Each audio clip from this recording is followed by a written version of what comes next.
Hi, this is Dawn Hild from Astrology and Tarot Alchemy, and I just wanted to discuss with you a bit about what the houses mean. I'm going to do like a very brief run through of what the houses stand for in your chart, and you do need to know an accurate time of birth in order to establish what the houses are for you. It doesn't matter what house system that you're using as far as the astrology piece goes, but you do need to have an accurate time. So let's go ahead and take a look at the first house is actually the house of self, appearance, your physical body, your personal identity, how others see you initially, and your early abilities at birth. Now, the ruler of this house in the natal chart is considered the overall chart ruler.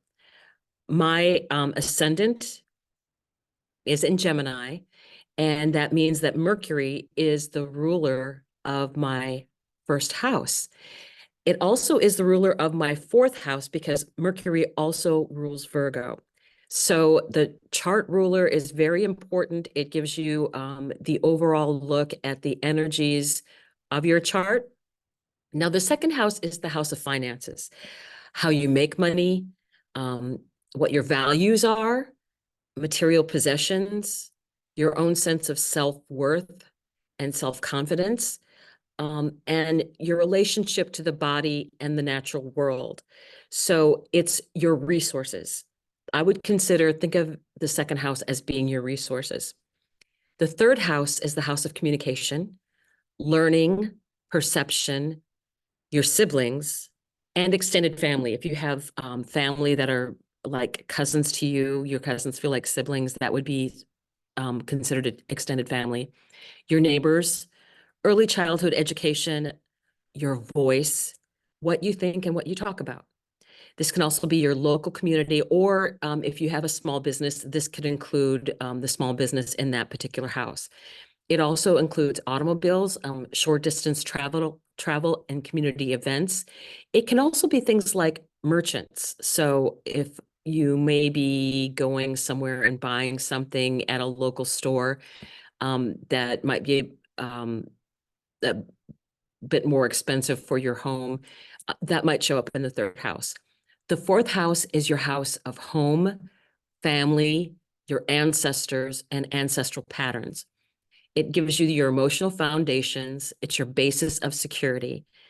And it also can signify your parents. It also can be the property that you own. So if you own a home, it can be that as well. And this is the most private, unseen area of your life. It is the lowest part of the chart. So it's a very private space. Now, the fifth house is about creativity, romance, self-expression, joy, sex, your performing ability, your leisure activities, your children, or even what you consider children of the mind, which would be if you have, say, you're very creative with writing, could be a book. And how you play, what is your inner child like? What are you passionate about? The sixth house is the house of service, the nature of work and your day-to-day habits. What is your physical health, daily routines, mentorship, pets, especially dogs, and any overall habits that you have in your life.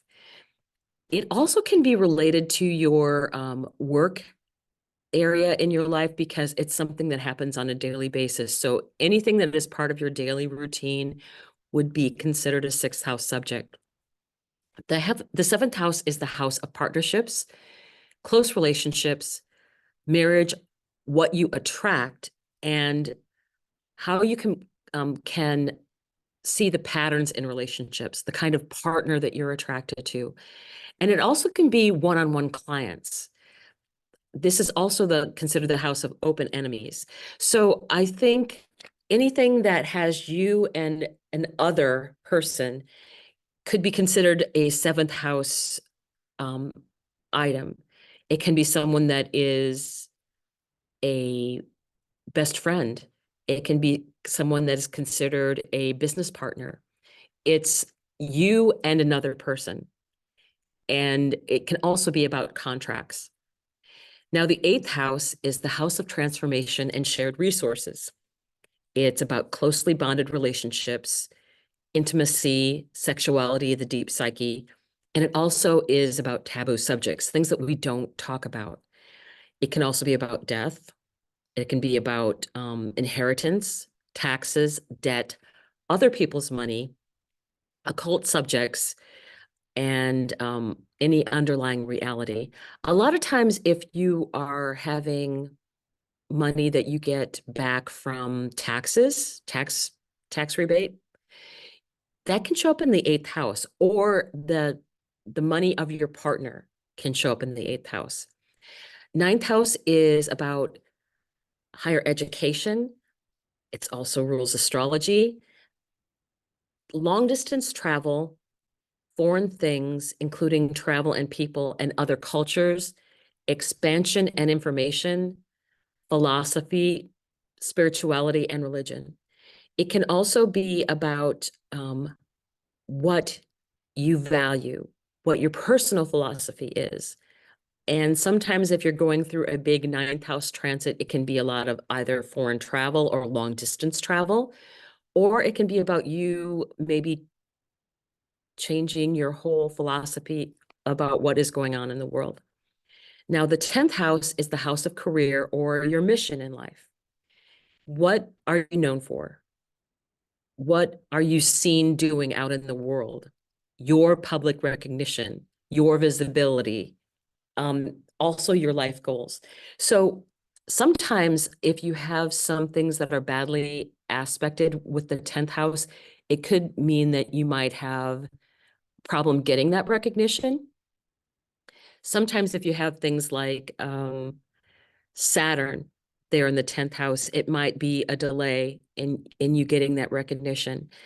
Now, the 11th house is the house of friendships, community groups, organizations, your social networks, um, and your aspirations, luck. It's the house of luck, and also about social consciousness and politics.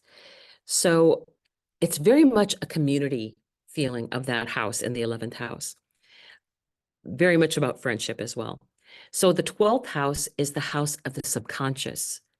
This house also is about dreaming, your connection with source, and creativity and intuition.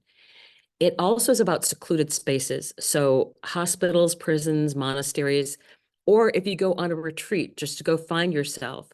Um, it can also be about hidden things, hidden enemies, your psychological health. So sometimes if you are having transits through that 12th house, it could be about, oh, the kind of dreams that you're having. Or maybe you need to get away from other people to really find yourself more. And there could be transits going on to that 12th house area for you. So this was just a brief overview of what the houses are and what they stand for. So I thought I just wanted to cover that quickly for you because I know a lot of people are confused about what they mean. Also, I'm planning on doing some more in-depth house information, especially for those houses that seem to interest people the most, like the 7th house. So more information will be upcoming on that. And I appreciate that you took the time to watch this video. So thank you very much. Bye.